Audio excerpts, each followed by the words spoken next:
Malumunuz olduğu gibi şu anda Ramazan ayında bulunmaktayız.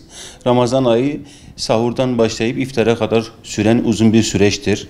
Dolayısıyla Ramazan ayında sıvı dengesizlikleri, elektrolit dengesizlikleri, gıda dengesizlikleri olabileceği gibi kronik hastalıklarda da çeşitli komplikasyon dediğimiz yan etkiler gelişebilir. Bunların gelişmemesi için sahurdan iftara kadar dikkat etmemiz gerekenler, sahurdan nasıl beslenmemiz gerektiğini, iftardan nasıl beslenmemiz gerektiği ile ilgili kısaca bilgi vermek istiyoruz. Ramazan süreci oruç tutmakla geçen süreç uzun süre olduğu için sıvı dengesine çok dikkat etmemiz gerekmektedir. İftar vaktinde iftarımızı açacağımız zaman bir bardak ılık su ve bir hurmayla orucumuzu açmamız midenin asit dengesini sağlaması açısından önem arz etmektedir. Hızlı bir şekilde yemek yemek mide asitini ve midenin yemeğe alışması sürecini hızlandırdığı için sıkıntıya sebep olabilir. Şişkinlik, hazımsızlık, kabızlık gibi, geğirme gibi şikayetlere sebep olabilir. Bundan dolayı iftarımızı açtığımız zaman yavaş ve gıdaları çok çiğneyerek beslenmemiz gerekmektedir. Öncelikle de söylediğimiz olduğum gibi bir bardak ılık su ve hurmayla iftarımızı açmamız lazım. Ardından çorba ve sebzelere, salataya geçmemiz gerekmektedir. Eğer mümkünse çorba ve salatadan sonra bir süre, mesela 10 dakika, 15 dakika bir süreç ara verilip ondan sonra ana menüye geçmek daha sağlıklı olur. Bu süreçte namazını kılmak isteyen izleyicilerimiz namazlarını kıldıktan sonra ana menüye geçerler. Ana menüde de çok ağır yağlı, baharatlı ve karbonhidrat içeren, yani şeker muhteva eden gıdalardan uzak durmamız gerekir.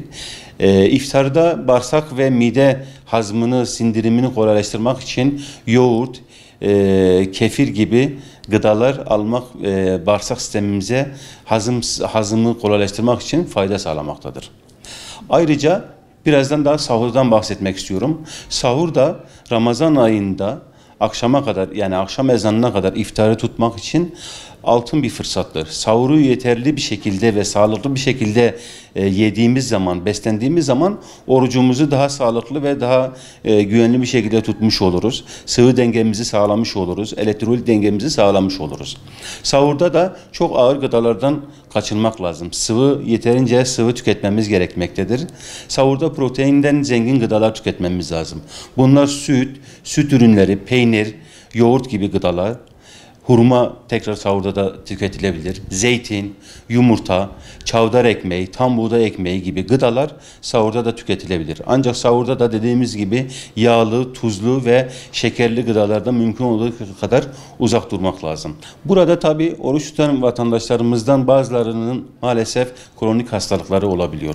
Bu kronik hastalıklarından dolayı da hastalarımızın muhakkak kendilerini takip eden hekime danışmadan oruç tutup tutmayacağına karar verilmeden Ramazan ayına girmemeleri gerekiyor.